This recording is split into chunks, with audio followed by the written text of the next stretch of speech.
Okay, hello everybody. I'm didn't mean so to sorry. interrupt Are your we reading starting time. already? I was just reading this wonderful book Oh from my this young author that I'm just a big fan of. It's B.A. McRae. Look this up, everybody. She's wonderful. Oh wonderful. my gosh. Such nice promo. She's good. It's her. Yeah, make sure to check that out, everybody. Actually, for the podcast audience, Me and My Untied Shoes from B.A. McRae. Be sure to find that where you get your books. Barnes and Noble, Amazon.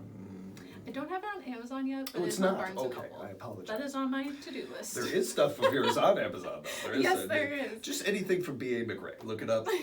Support local. Support our artists. I appreciate it very much. And also for those of you who are visually watching, we are in a new location. Yeah. We're still in the same physical place, mine and my husband's house, but we are upstairs now because we're cool kids. Because we're moving on up. Yeah. Oh, that's a good one. We're moving on up. That is just being a kid of the 80s and growing up on the Jeffersons. That's what that is. That's right. We're in this cool attic bedroom of the cool kid on the street. What might be a fun thing to do is give them, if it ends up happening, the visual audience just to look around a little, because there are some cool parts of being up here, and I think the acoustics are actually going to work out really nice. Yeah, I hope so. I love this wall. I know you and Matt want to change this. I like this though, so I'm good with it. I didn't know you liked it. I kind of do. I mean, I could see it being a different color. I can see you guys doing something your own with it. It's giving circus a little bit. It's got a striped look to it, a purple-white striped look to it. Yeah. It does give a little bit of a big top feel. I didn't get that right away, but now I'm not. I'm probably going to feel that every time I walk in now, Which does work for Muppets, but when we're not recording... I'm tired. When we're not recording for our show, this is our Dungeons and Dragons room. Oh, so that's so perfect. So maybe we want to change it a little bit. Maybe a little bit. I do like that, though. And it does kind of lead us into one of the things we wanted to start with today, which was reaching out to all of you. Yes. So I talked to somebody recently that is a listener of our morning shows at the radio station that I'm at, WFHR. Yeah, thank you. 97.5 FM. You can stream us anywhere. It's at media.us, of course, at WFHR.com. Catch out our podcast. It's 20-some years doing this. Yeah. But I was talking to somebody that is a recent listener of the pod and really enjoying it. And her and I were talking and had the idea of, there's stuff that we may fall through the cracks here of Muppets in the Muppet universe that we may not have in the hats. So what do we do with those? And that's where you guys come in. Yes, please. We'd love to hear from all of you. If you think of something, hey, you guys didn't cover this, or we think it'd be really cool if you touched on this. Yeah. Let us know. Yeah, we would love to hear. If you want to shoot us an email, you can do that at whatthemuppet@gmail.com. Or send us a DM on Instagram or comment on YouTube. Please let us know. Smoke signals, Morse code. You could try those. I don't know if we'll get them, but you could try. Yeah, doesn't hurt to try. Yell at your podcast. You might try it. Listen to me. Yes, you could try. It might. I don't know. But it's probably easier to use email. It's probably easier to just go email. Right? Yeah, but we would love to hear from you regardless. And we're looking forward to it. And thank you again to everybody listening. Do want to, I know this is a couple episodes removed, but I do want to send one more shout out to the Puppet Masters of None. Always. Yeah, great job with those guys, working with those guys. And this listener that I was talking to, she had referenced that and wanted me to send a shout out again to those guys because she really enjoyed them, and we had a great time with them too. That's so awesome. And I'm actually working with Will right now to try to figure out when we can record all together. Right. I'm glad you brought that up because I told Will I was going to talk to you about it, and I almost forgot. This was secretly my way of reminding you. Right, That's what all of this was about. There was never a listener. No. There was it's all fabricated. I was just going to hear that. I was like, wait a minute. I exist. No, she's real. Yeah. I like the idea, though, of her hearing that, then wondering, all of a sudden starting to wonder, wait a minute, am I real? She looks in the mirror and there's nothing there. It just started to happen. Marty McFly all of a sudden. Right. Oh, no. What is my life? On the same vein as announcements, so our podcast art creator, Aubin, messaged me with a suggestion. He said, Bria, please, can you add AI art to the YouTube videos of when Muppets get put in scenarios? Wow. Yes. I know. Yes. So I was like, you know what? Let's do it. So I think the first time I put it in is the last episode that you guys listened to, which was Swedish Chef. Yes. Urter Freaky Burger. It was a great episode. And that's very cool. That's a good idea. Yeah, I wanted to tell you over the podcast. Yeah, I love that. I really, really love that. There are so many openings and avenues that makes. Oh my god, it's so goofy. I think I did one for the Swedish Chef knitting. And obviously it's not perfect, which makes it even goofier because it's AI and like it's chaotic. Yes. Oh yeah. So there's that, and then there's him being an officiant, and there's this. I'll send you. I was just gonna say you have to send those to me. I wanted to put them on Instagram, but then that kind of ruins the surprise of like what Muppet gets pulled and stuff. Right. But it will be something for, because I think this is one of the cool things you have done with a lot of that is once the episode's released, you've listened to it, there's almost this stuff that you have to look forward to after, that I think is really cool. Yeah. Once the surprise of who the Muppet is featured in that particular episode, even after that you have things to look forward to. That's your creative brain going right there. Well, I think that's been really shout cool. out to Aubin for giving us the idea and everything. Another great artist to support and follow. Yeah, Death by Squirrel Productions. Is that any other announcements? I'm trying to think. I'm still working on that Simpsons one-man show, so we'll get to that another time. I'm working on that. Speaking of the Simpsons, I also wanted to save this until we were on the podcast. So Matt and I started watching The Simpsons from the very beginning. Yep. Oh, you got to start. Oh, that's so awesome! You started from the beginning. Yep. Yes. We're on season 2 now, so we've been watching for a little while. I wanted to wait until we were in it. Oh my god, I'm so jacked right now. Oh, that's so cool. Last night we were watching an episode and I said something and Matt looked over at me and he was like, your dad would be so proud of you right now. So I've seen the Simpsons movie too many times to count. It's funny to me. And I never watched the show, but it's so funny, like a stupid funny, the comfort funny. Yeah, exactly. So we were watching, and it's the episode where you get to see a flashback of when Homer and Marge first met, and they go to prom. Yeah. I don't know, you probably know what I'm talking about. Yes. So Homer's in the car, and he's a teenager, and the radio's on, and it plays for a second, and I was like, isn't that the song that plays in the movie of their first dance at their wedding? And Matt was like, maybe. Yes, it is. I know. Oh, that's so cool. We kept watching. I was that's awesome. Yeah, I know my lore. Yeah, you nothing do. Much. But he was like, yeah, your dad would be really proud of you. So. I am more. Every time I think I can't get more proud of you, I do. I'm fortunate with all my kids that happens. Yeah. I am just I am an inferno right now of pride. I'm a Roman candle lighting to the moon of pride. I get the same way if somebody tells me they're watching BBC Sherlock. I'm like, oh, what episode are you on? What's your favorite millisecond? That I get too. I do not as much, but I get that. Yeah. You are going to go on and do some. You're going to do some amazing things. This will be up there with for you. Dad, I'm a New York Times bestseller. That's really cool, Brie. What episode are you in? What season are you on? Because it's going to be still going on, as we know. Going on. It'll outlive us all. Hey, we could eventually do this with the Simpsons characters. It was in the back of my head. Feeling. It was in the back of my head. Stay tuned for that because I'm not letting go of that idea. That is wonderful. That is cool to hear. And it's I will say this too, because I know that while in the list of billions of things you and I have in common, one of the things I know that you and I like are not only storytelling, but love stories. Yeah. And I know I'm biased, but it don't mean I'm wrong. I genuinely think one of the greatest love stories in TV history is Homer and Marge. Really? It really is. When you have a chance to really step back and see the how long the relationship has lasted. And as it goes on, no spoilers, but there are ups and downs. I've seen a lot of downs in the early seasons. Yeah. And I mean, the first off, Marge may be the greatest TV mom in history. Marge deserves every end of the episode. I'm like, why is Marge there? Yeah. What she sees. That woman deserves better. Yeah. She is the definition of love because the way she loves that man. Yeah. But and even on the other side of it, you do throughout the seasons get to see Homer really step up, and Homer being this amazing dad. I've been surprised by it. By certain moments and everything, and you see that ups and downs, all these things.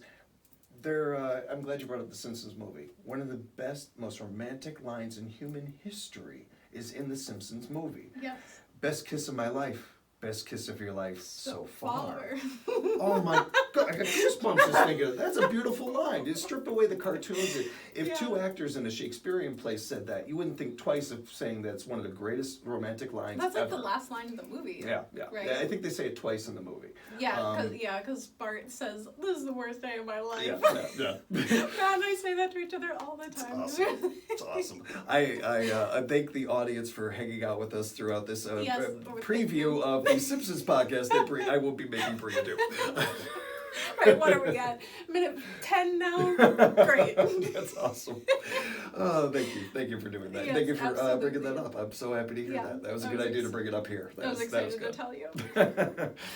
Okay, we should probably get the actual episode Muppet going. business. We do have work to do. We Right. have sponsors to take care of. We want to thank Acme for being a sponsor. No, wait. We are open to that, though. We're open to sponsors. Yeah, thank you. I don't know where that came from, but I'm trying to look for a segue there. I think I picked out of the hat. You're right. Because you picked the Swedish chef. So It's kind of funny how we don't keep track of that, but yet we've been able to. Like we've done this for a while now, and I don't know if I've ever written down like who picked last or anything. No, but I just try to remember. Yeah, and you've been doing a really good job of that. Thank you. All right. Oh, happy 17th episode, by Happy the way. 17, everybody. Thank you so much for hanging out with us for Yeah. 17 of these. Our Sweet 16 was so much fun. Mm-hmm. We had a professional chef and everything. How about that? That was pretty cool. A little disappointed we didn't get more food. I would have liked a little more food with that episode. But the next one, he'll be back. He's around here somewhere. They're in the green room, as you all know by now. So I'm picking. Yes. Is it? Okay, all right. Then I'll get in. It's been a while since we've gotten a quote. Yeah, I think so. Somehow, still neck and neck. Still tied. Still tied. It's, But it does seem like it's been a while though since we got a quote. Yeah. Oh, and of course, we got a quote. Really? Oh my That's gosh, awesome. yay. That's perfect. That's awesome. The only way the magic works is by hard work, but hard work can be fun. Jim Henson. Of course it's Jim. As soon as you start like saying a quote, I'm like, oh, our friend Jim. It's gotta be. Yeah, and honestly, even when I'm like if I'm coming across in my daily life and I come across something of Jim Henson's, in my head now I think of our friend Jim. Like I have you have that in my head saying that so in place. I saw a meme the other day that happened, and then I was also I was researching something that I just kind of ended up coming across him, and that popped in my head. Oh, that's so sweet. He just, what a visionary. I just can't get over it. What I like about him too, and I think this happens organically, subconsciously, whatever terms you want to use. Mm-hmm. If you're a fan of his and he really is an influence to you, you almost can't help but see that, oh, I could be creative and I can open up doors and avenues that my brain never even thought possible. Yeah. But I have to put the work in to do it. Yeah. I'm gonna have to get my hands in the dirt. Exactly. I like that he puts those, like, no pun intended, hand in hand. With like, yeah, you can follow your dreams and go for it. You can do it, but it does require hard work. But hard work can be fun. Mm-hmm. To give a nod to your brother and my son JC, I think of him in these ways too, where I know how much the arts mean to him and storytelling does, and how much he likes to write. He just graduated in neurology. Like, he's so smart. So dang smart. It's crazy. Like, he lapped me like when he was 10. He's so smart. But he has a day job. He has this other things that he does. Very I can't talk today, which is great for a podcast host. Right, I hear you. That's a daily thing for me. Right, but he has to pour so much energy into like his job, so it's just amazing like what he does in all aspects of his life. And I think there are two real avenues to this, because I talk about it and I've mentioned it on here before, I think, and with my students I do it all the time. Follow your dreams, chase those dreams down, hunt them down. Have a day job while you're doing it. Have something to keep the lights on. Don't be a struggling artist, be a surviving artist. Yeah, that's good. I wish I had, my mom and dad really tried to get that through my thick skull, but between my kinky hair and the thick skull, it just took a lot more. It took some years to really get in there. I wish I had done that, because because of that, some of the people that lean on me suffered because of those lean years where I was taken to get to this point where now I am making a decent paycheck and still working in the arts. Yeah. I was fortunate to find a job that fit my skill set. Mm-hmm. When you're, especially in those early days, It takes time to do that. Yeah. So to me, when I read that quote, I'm reading, there's nobody that should ever tell you to give up on your dreams. But you do need to have a day job. You can do both. You can hunt these, and once you do get that idea, that's not enough. The idea itself can't be enough. Okay, I have this idea, now let's do something with it. Mm-hmm. You're a great example of this yourself, I think. Oh. You brought up this idea of this podcast and us doing this together, and I want to say 2 seconds later we were doing it. It's not enough to have the idea. I will give a credit to myself. Yes. That I was like, it's go time. Okay, I got the green light. I'm gonna sprint. I know a lot of creative people, but I don't know a ton of creative people that take an idea and run with it. That's what he's talking about here. Mm-hmm. And I think, again, if you research Jim and you know a little bit about him, and it doesn't take a deep dive, like, wait a minute, nobody was doing these things before him. So who got it started? Him. Mm-hmm. And he had to get it started from grassroots. He had to get it started from the ground up, and really believing in what he was doing, and yes, being charismatic and smart and creatively intelligent enough to be able to pull these things off. But it also takes hard work. It also takes, getting your hands in the dirt and being willing to get your hands dirty and putting the time and the effort to get to a point where you are able to just do that as a career. Exactly. I think too, like, putting the hard work in for yourself, for that future version of you that is going to be so happy that you stayed up a little bit past your bedtime and put like work in, and you went outside your comfort zone to like ask for help, or just like creatively outside of your comfort zone, putting that hard work in for yourself. I love any reference to future self will thank you. I have that phrase in my head from time to time, and I like things like that. That's a really good a good point of it. Matt and I usually only use that phrase when we're wanting leftovers. It applies there. It's apt there too. Future me would love these extra pieces of sushi. I'm going to save them. I like that. But that is a great quote to have the quotes back. Yeah. And we're tied. How about that? We're tied. Okay, you get the honor. I don't know why it's felt like a long time since it has though. It has felt like a while. We were talking about that when I counted today. I was like, it feels like it's been too long. Oh my gosh. We are back to our first episode with the first slip that I pulled. Ooh, really? The Muppets in Space movie. Muppets in Space! And you watched it. Yes. So we can talk about it. We can talk about it. Oh my gosh. Oh, that is a relief. I don't know why I wasn't in like the mindset of like doing a movie. So I'm gonna need to like pedal a little faster. I didn't think, I'll be honest, I didn't think of that either. I'm a little off already, but this really kind of like threw me, because I was waiting for a name, and I wasn't expecting a title. I know, me too, but here we are. Here we are. Oh, okay. So when you think when you think of Muppets in Space, when you walked into the movie, like what were your hopes, and what did you think? I think I was a kid when I first saw it, and I'm all growing up I was called like an old soul, because I think because I just had anxiety, but also no, that's good. I liked like older music and stuff. So there's a lot of, this was made in 1999, but there's like a lot of 80s kind of references and stuff in there. So I felt kind of like a draw to it, and I always loved Kermit and Gonzo. So it was really cool that this movie was Gonzo centered, and Rizzo is just super funny too. There's so many good Rizzo parts. This is the introduction of Rizzo, isn't it? I think Muppets Take Manhattan. No, you're right. Yeah, that is.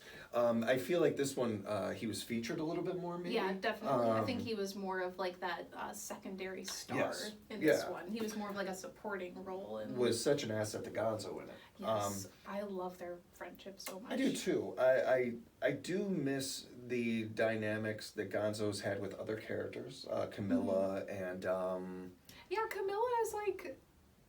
Now that I think of it, is she even like super?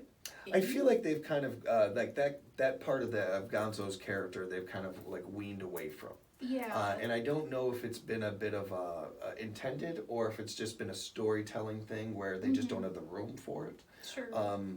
But it does seem like it's been whether intentional or not, it does seem to have happened, where Yeah. Camilla kind of isn't really a part of his character as much anymore, which is a shame. But I also see where they're going with it, where they're evolving the character, and all these characters have evolved in some dynamics in some ways. I think I do remember her in like the reboot Muppet movie, because like she's there like with him, but aside from that, like I can't.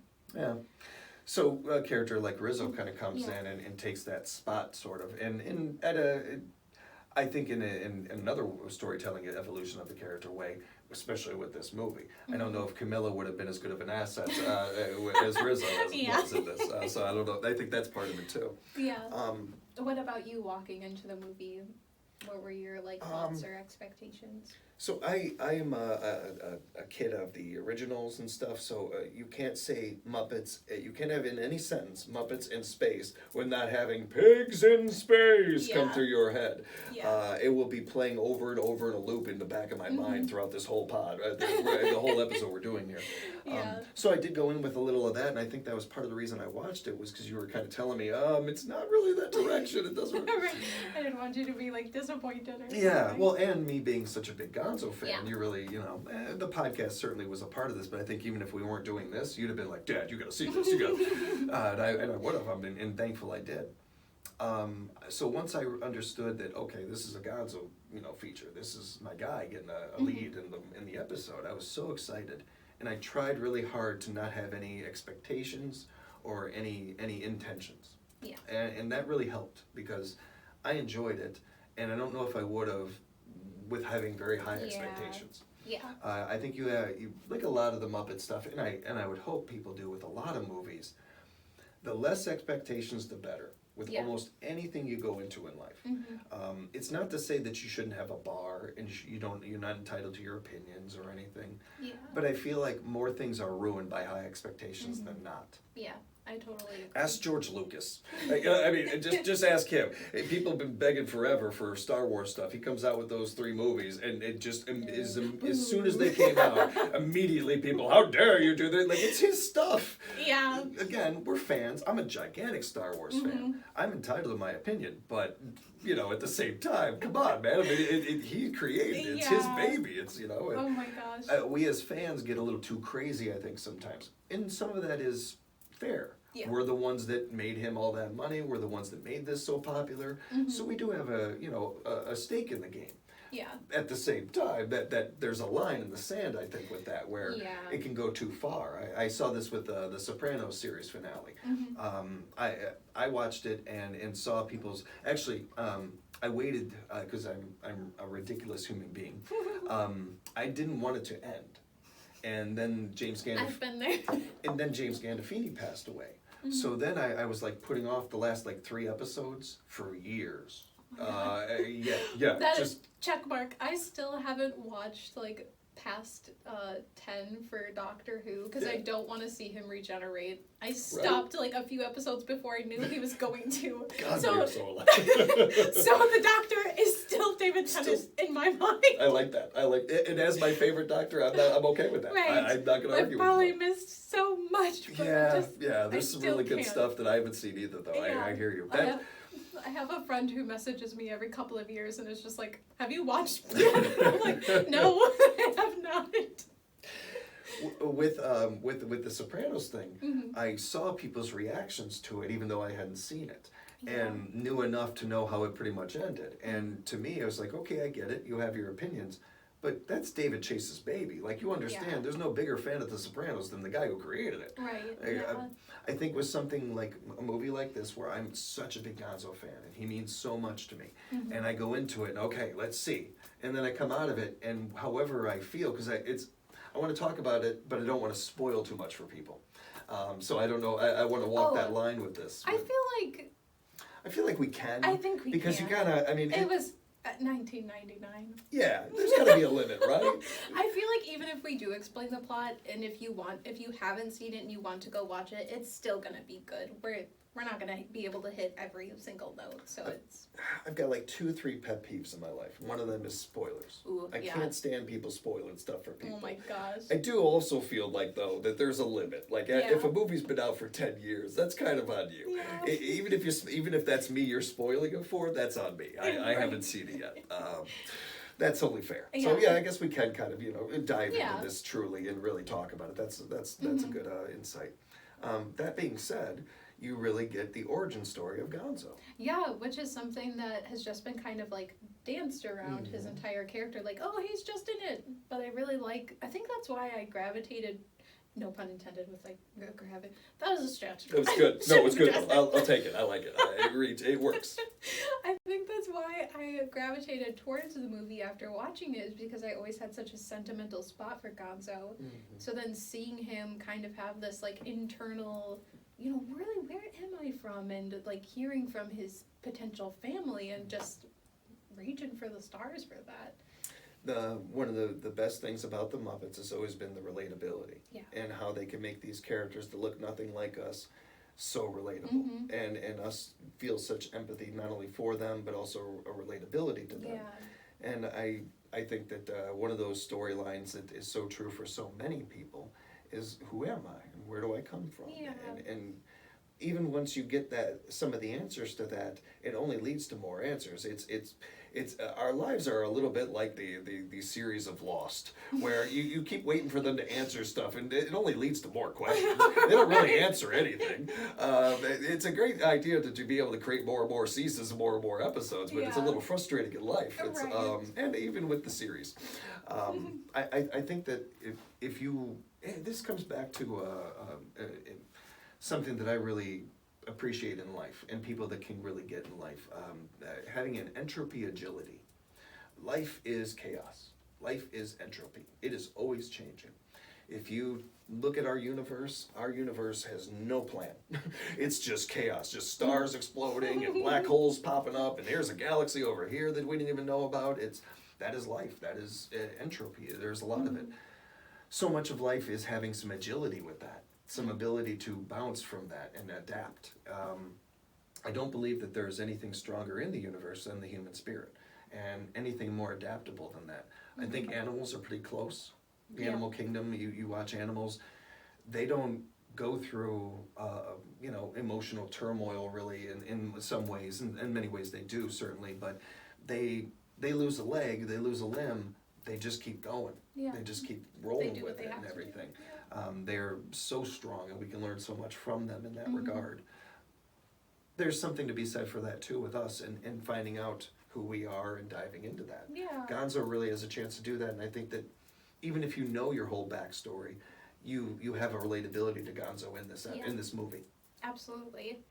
So I know like the opening sequence of this movie is like one of my favorites, because I'm just a sucker for a montage, especially if you throw a song like a Brick House on top of it. Yeah, yes. It's such a very good intro. iconic. Yeah. I think actually, crazy enough, I mentioned that scene in the last episode, because the Swedish chef is making breakfast. That's right. And I said, I like that scene. There are no coincidences.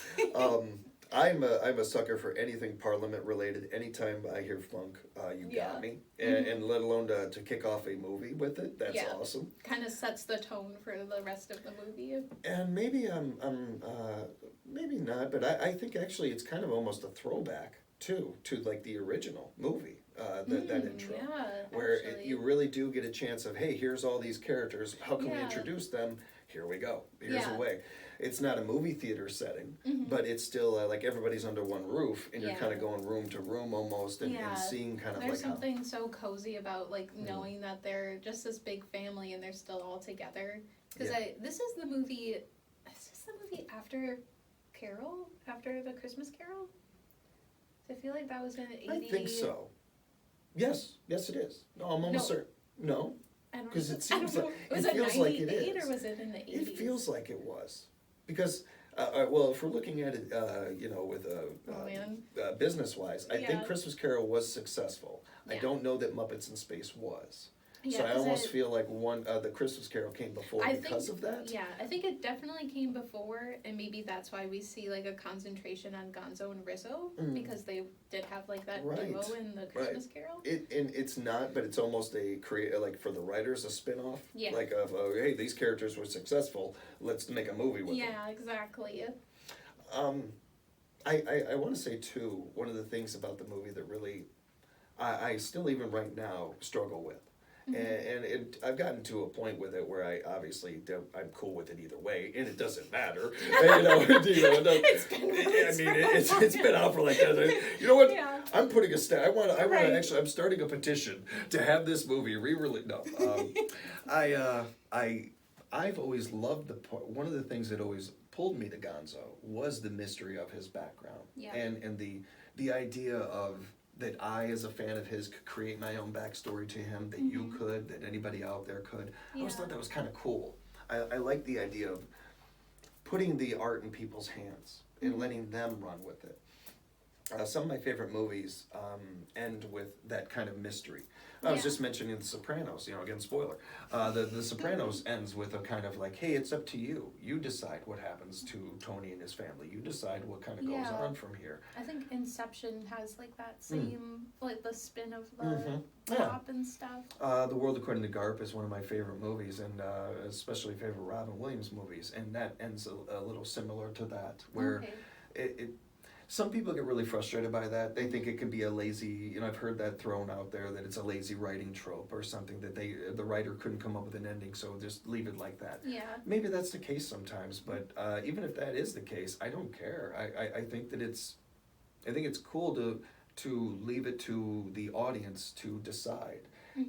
I think it pushes the audience to use their creativity, and I think that that's a big purpose of art, to not just create art yourself, but to encourage others to create, and to show that literally everybody is an artist. Everybody is.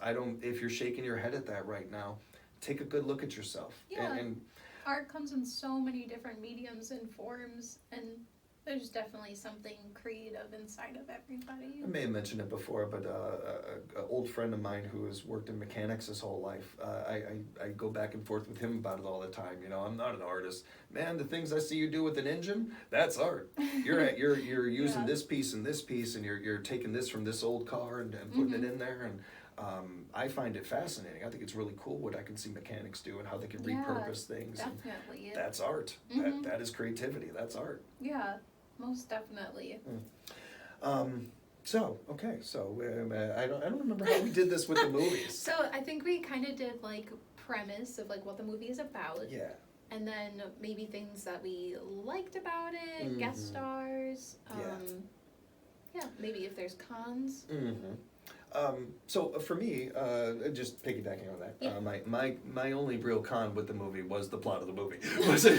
That's all. No biggie. No, I really, it was something that I went into the movie, and when I was bringing up the expectations before, this is part of the reason I did, is because I went in not wanting to have them, and didn't really, but then once the plot developed and started to go, I did start to have expectations. Yeah. And they were never going to be met.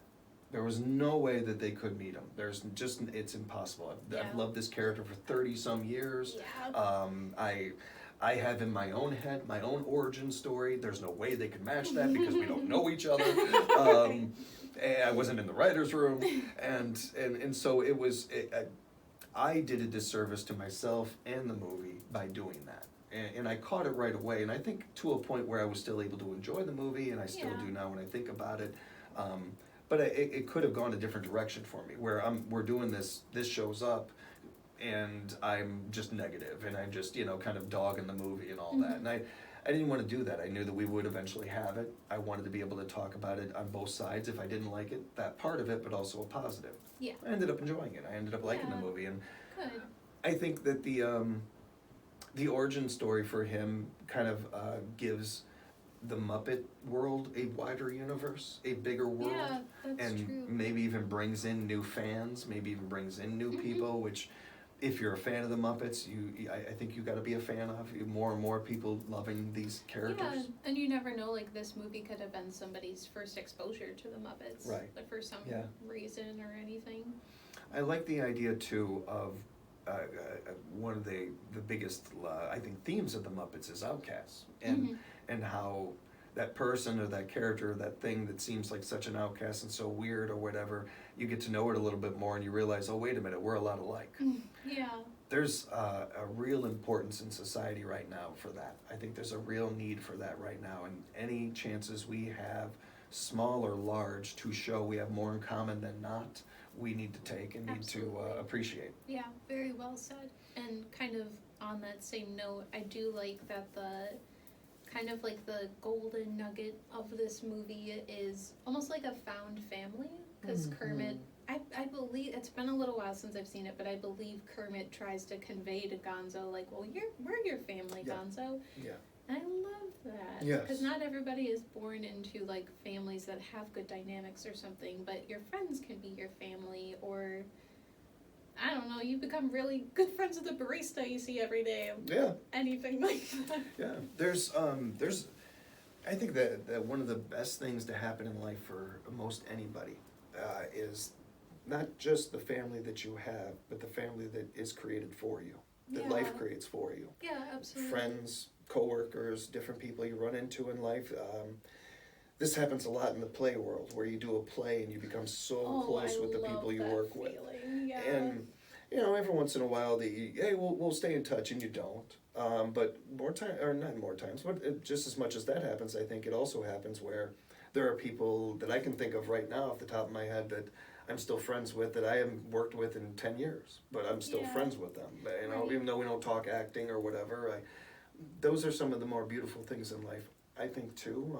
Not to speak for you, but I think that you can relate to that too, in a degree of family that you may have not known were a family, or maybe family that you're just discovering, and there's that part too. No, that's so beautiful. Absolutely. I was thinking of that, especially in hindsight from like seeing it as a kid and then watching it again as an adult. I think the last time I watched it, Matt had never seen it before.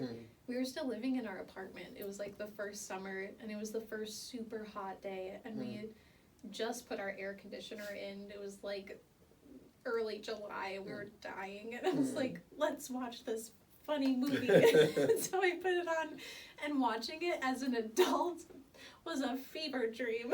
Oh my god, it's a lot different. Yeah, I still enjoy it, but off the rails, just like, oh my god. I think it may be the weirdest Muppet movie. I think so. And maybe the one where, I don't know if they took chances, but I think that's one way to put it. That there was a lot of chance taking in this one. It seemed very experimental too, with like different like theme and comedy, and kind of like second generation Muppets being more of the forefront. I think you look at the year it came out, the time it came out, 99, and we're just on the cusp of the aughts. Yeah. And they're around that time. You look at the success of Finding Nemo and Pixar and a lot of that, and realizing, well, wait a minute, we got to get back to not just trying to hit kids, not just trying to hit parents, doing both, and having these kid-centric movies that have, adult jokes kind of hidden in there, and written in between the lines, a little nod to mom and dad that, hey, we know you're there. Thanks for listening. Thanks for bringing your kids to the movie. Whatever. That Pixar, I think, really did a really good job with They've got a good formula going on. That really started with Jim Henson. That really was a thing from him, and not to give him sole credit, his team, some people that came around at that time too that were doing Saturday morning cartoons that had kid-centric, but there was stuff in there that adults were laughing at too, and they were finding funny at, or a nod to. Yeah. I think there's something too that as adults we can't help. The older we get, the more we forget what it's like to be a kid, and to not only be a kid, but how do we reach kids? How do we do things for kids? How do you... You kind of lose touch a little bit if you don't feed that inner child. You think of what it's like to sit down and, okay, I'm going to write a movie for kids. What do kids like these days? Oh my God, what do kids like? Throw some fidget spinners in there. Right, I'm going to do something hip. I recently, because you started the TikTok page for What the Muppet, and it got me to finally think, okay, well, I've never thought of it before, but I think I'm going to start a TikTok. I know, when I saw you follow me on there, I was like, okay, I see you. I thought, okay, well, I can do this to help out the What the Muppet pod and help celebrate that and promote that and everything, and creatively, I should try this. Why am I so pushed against these things and stuff? I'm going to give this a try. There's a whole world of stuff going on there. It's wild. Like, I knew that, but I didn't know that. Now I'm knowing, now I'm learning that. That's been that kind of stuff. It's fun to push yourself and try different things creatively. Yeah. it's also difficult to kind of navigate that sometimes of like, well, how do I write something that reaches kids? Kids are going to love. They're going to want to not just watch once, because especially with children's programming, it's the repetition. Yeah, definitely. But also get mom and dad to want to bring their kids to this movie and want to see this themselves. So maybe they stick around and they enjoy it too, or at the very least they don't mind it playing 90 times a day, you know, like. Yeah, definitely. That is a very good point. Do you have your phone? I was thinking in the middle of this, I'm like, I don't know how I did this, but I don't have my phone right with me.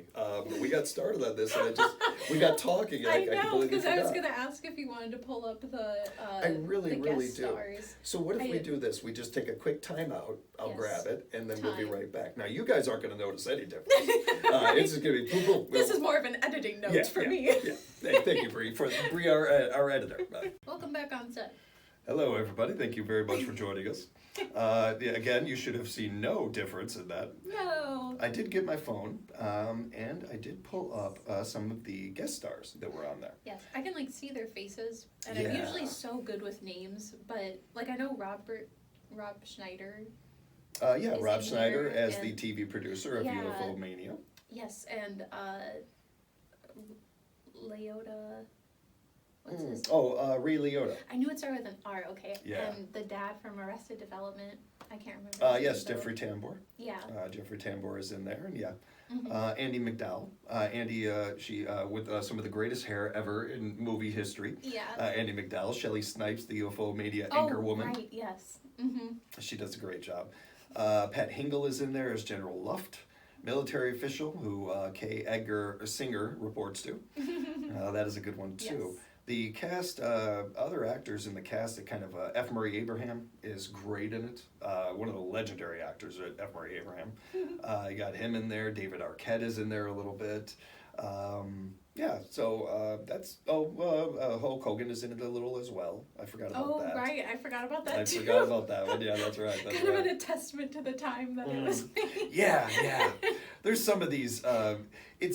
It's one of those things too where almost nothing really ages great anymore. You know, so there's a little of that.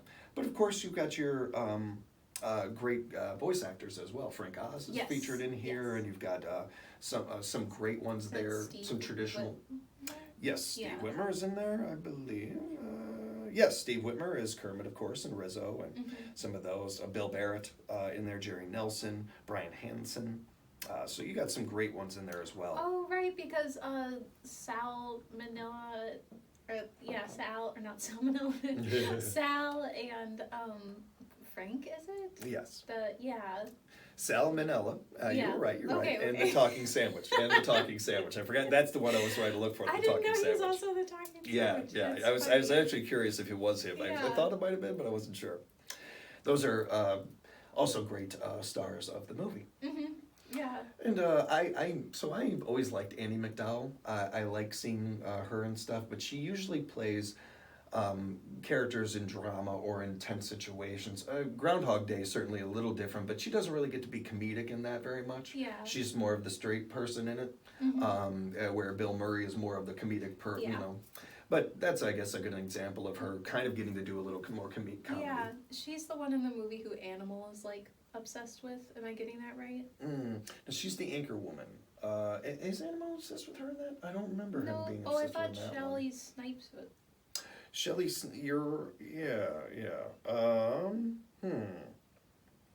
Well, now I'm not sure if I'm remembering it right now. And I've seen it more recently than you have, so that's not good. No, that's totally okay. But yeah, Katie Holmes is and Joshua Jackson are also in this. It looks like they have cameos as well. Oh wow! I don't remember that. Oh, and Kathy Griffith. That was the other one I wanted to mention. Oh, I remember Kathy Griffith in it. Yeah. Now she's an armed guard of the Covenant who falls in love with Animal. That's she's the one. Yeah. Oh my gosh, that was one of my favorite parts of the movie. Yes, that was Animal with his woman. Yes, it's so good. So fun. Thank you for reading that off. Yeah, it was one of those things too. You never know how many cameos, who's going to cameo, but you know you're going to have cameos in a Muppet movie. Definitely. And it's always fun. There's usually some surprises, some that you kind of you may have not thought they were going to be in it, but you're like, okay, well, Kathy Griffin's a fan of the Muppets, so it's not shocking. That makes Right. sense. That adds up. Yeah. There's certain people that just. Then there's like an F. Murray Abraham. We're like, wow, Amadeus, really? Like, not Amadeus, but from the movie Amadeus. Like, Right. wow, this legend likes being in these, and. I think my favorite one in there is Ray Liotta's role, because he really like had that chemistry down with them. He's like, you gotta go, lady, and he has that little repertoire with Miss Piggy. It's hard to tell with certain actors because they can be so talented at times that are they. Is this a money gig or is this a gig that something that is a passion or whatever? Yeah. I don't know. I didn't know Ray Liotta's past, of course. I don't know that much. As much as I know about him, I don't know about him. Mm-hmm. And I don't know who he was as a guy. I don't know if he was a big fan of the Muppets or not. Yeah. But seeing his performance, it sure looks like he was. Yeah. It sure looks like he was like, the paycheck don't matter. Like, yeah. I'm here to have some fun. I'm going to get along. I'm all in. Yeah. It definitely seemed like that. The best work can happen when you get the actors to buy in. The audience will believe as more you believe. It goes back to, for me, part of the reason why I don't like wearing wigs or anything. It gets me to believe that I'm that person a little bit less.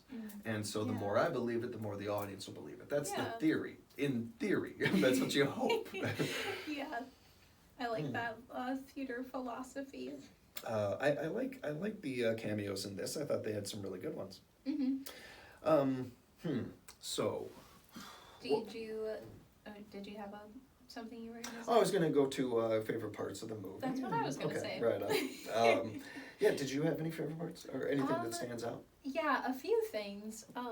So like one of the parts that I immediately was like sentimental about in the very beginning, when there's all those like family pictures of the Muppets, and like I think like Fozzie and his mom. I was like, oh, that's cute. And then I think there's Kermit and Robin, if I'm like, unless I just made that up. But I think that's a picture. No, I'm pretty sure there is, yeah. And then you like reach Gonzo and he's alone on a beach. And then that's when you feel that like your heart drop. You're like, oh, Gonzo. And then you just imagine like a little Gonzo and like, how did he get here? And he was just wandering around until he found Camilla and plumbing, I guess. Yeah. Being shot out of cannons. Right, yeah. Little adrenaline junkie. Yeah. So I liked that part, and I also like the moments where Kermit gets to be Kermit, because, I love Kermit. And the breakfast scene. I love the poker scene. Yes. That part is so funny. I want to go watch that right now. I actually want to pause again just so I could go watch that. I'm the king prom. Oh my gosh, I know Will, our friends at Puppet Masters of None are not fans of this movie. Yeah. And I do have a point of theirs that I want to bring up on like our cons, because I honestly didn't even register until they said it. But I know they're not the biggest fans of Pepe, but he's so funny in this movie. Yeah. I think he's so funny in this movie.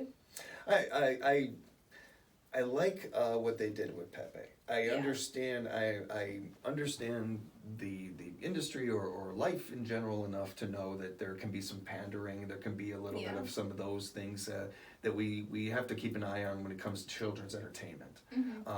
And also, not to be careful of that line of derogatory or, being stereotypical or something like that, which unfortunately we've seen in the children's universe plenty of times. Yeah. My God, I didn't know anything about the American Girl dolls. I was just hearing a thing on NPR the other day about that. I was, there's stuff like that I didn't even know about, let alone the things that there already are. With a character like Pepe, I think that are they trying to get younger people to like a new character and some of that? Yeah. And there's also something to be said for, we're old. Maybe it's not for us, and that's okay. I think all four of us, when we were talking with the guys about this at Puppet Masters of None, I think we all kind of were on the same page and agreed. There's also the part of it too where I think sometimes it's okay to turn your brain off. It's okay to just kind of enjoy a funny accent, enjoy a funny little character that a prong. who thought of that as a Muppet? Right, it's a pretty it's an interesting character. It's not another dog. It's not another what is it kind of thing. He's just like entertaining to watch and look at alone, like puppet mechanic wise. It's just very silly. I'm very, I really enjoy the dynamic of Gonzo and him. I like those two characters a lot. I think it worked a lot better in this movie than it did in the Muppet Mansion. I felt like with this movie though, maybe there was too many cooks in the kitchen, maybe there were too many writers, or maybe there was a second set of writers after the first set where, the creative differences. I don't know enough history about this one, which is weird for me to say because I usually know everything about every movie. But with this one, I don't know, but it did feel that way.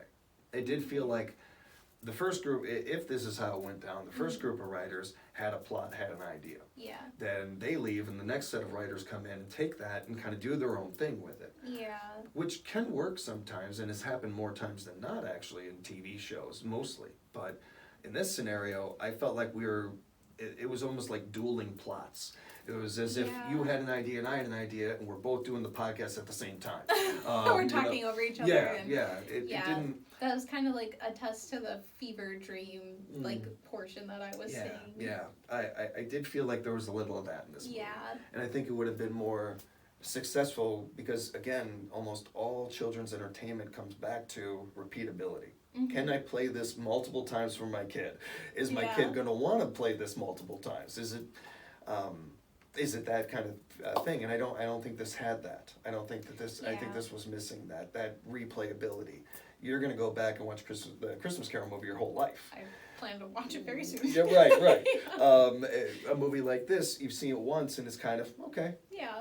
I saw it once. I'm glad I saw it. I don't know if I'll see it again. I may go back and watch scenes. I may go back and do that, but I don't know if I'm going to go back and watch the whole movie. Yeah. That's pretty well said. Anytime a Muppet movie has something like that, that's always a kicker to me because it's kind of like, that's one of the best things about the Muppets. I go back and watch the Muppet Show scenes all the time. Like I like even well before we were doing this podcast, I'd go back and watch a certain scene or something. Hey, did I remember that right? And I'd go back and watch it. No, it was funnier than I remember. It was Aw. There are like really funny moments in this movie that I would like put it back on to watch so I could see those moments, but I agree with you that it doesn't have like the huge desire to like I'm not gonna have like a craving to watch it. I really like that Ray Liotta scene. I thought that was really funny. And another like very small part that I enjoyed, it's like a little obscure, but they break into like the it's like a government facility or something to like this rescue was Gonzo. one of my favorite parts, And they're in those robes. Yes. And they go, doctor. Doctor. I don't know what it is, but much. God, I love those scenes. That one's a great one. But anytime they do that in movies or TV shows, when they have that just kind of like moment where almost everything seems to pause. It's always in a moment of chaos, but we got to pause for the funny. We got a really funny bit. Like if you and your friends were running from something, but all of a sudden you thought I just thought of a really good joke. Just wait a second. I love the idea of that. I like that whenever they can throw that in, that they do it. And that's one of my favorite parts. Okay, cool. I was going to bring that part, and really, I don't remember it exactly how it happens, but when it hits Gonzo, that he has had a family this whole time.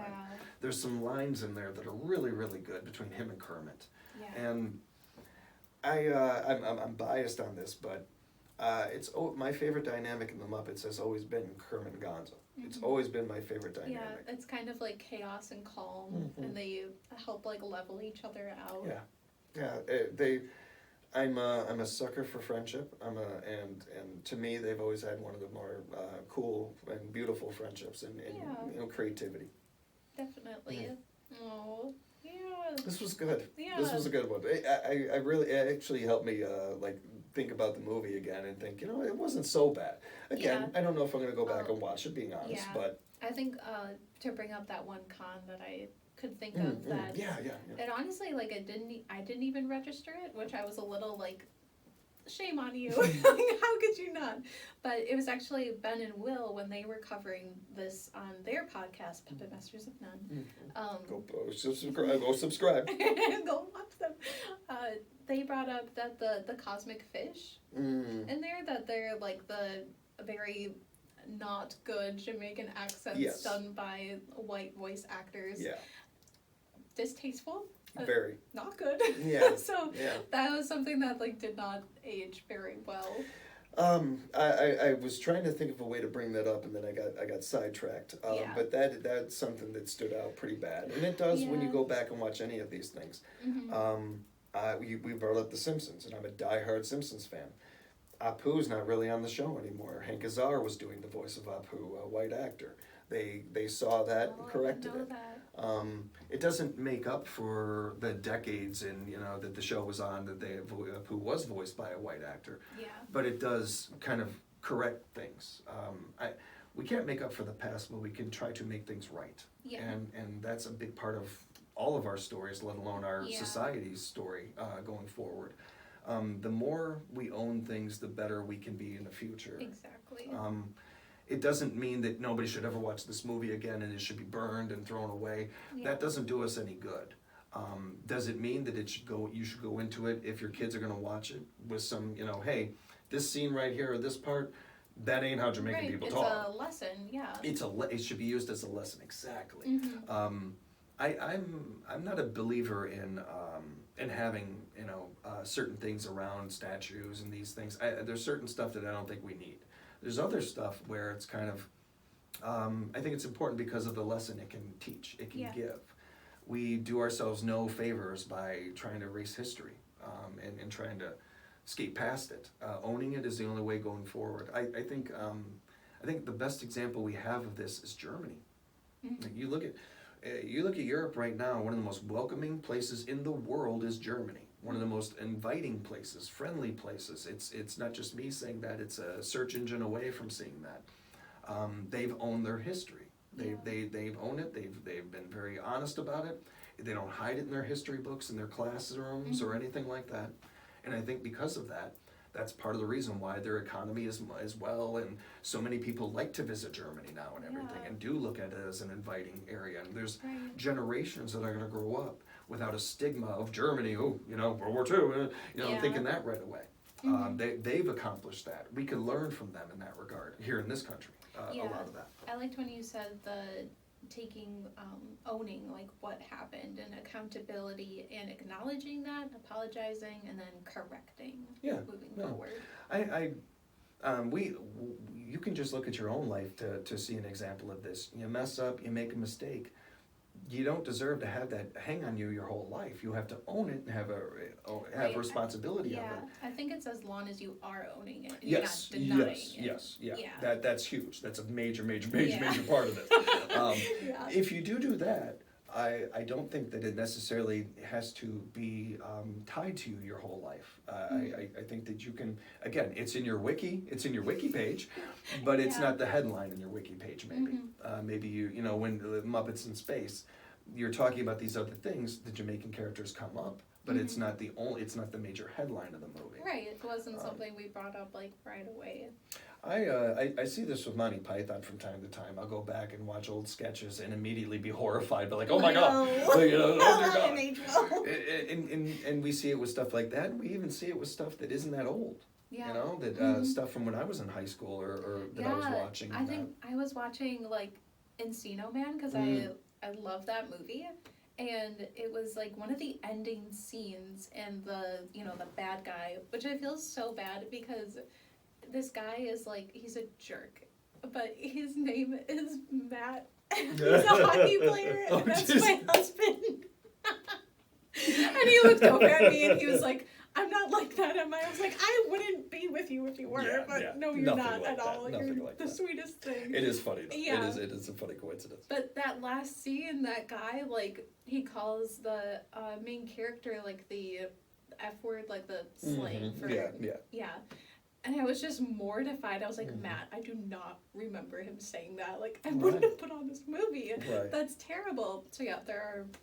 That's one of those ones that is a good example of things that we like my generation, I'm in high school, it's, late 90s and everything, and we think we are so advanced and so woke. We're way ahead of things. No, we were not. We had a lot of room to grow. And I'm positive that the youngest generation out there that thinks they are the most woke and that they're going to find out in 10, 15 years, nope, there was a lot of stuff that you were missing too. Every generation is going to do this. Yeah, and that's a beautiful thing. Which Yeah. means that we're evolving and we're teaching the people not below us, but like younger than us. Yeah. Like, hey, I don't want you to make the same mistake, or let's break this generational pattern. So the next group that comes around, they're a little more advanced and they're a little more Yeah. evolved, and we can correct some of these things that were going on. Yeah, exactly. We make advancements in certain areas, like maybe with races and creeds and religions, but we haven't done anything about women's suffragette, and we need to focus on that. And then there's other layers with things under the rainbow flag, and that are needed to be more representation of in society and these Yes. things. All this stuff we're trying to get to, and they Yeah. all need our attention and need all of us to to come together on. Yeah, we all got to make our strides Um, together. We can't find the rainbow connection if we don't do it together. Yes, How exactly. else are we gonna find the rainbow connection? We gotta work it together. Gotta work together, people.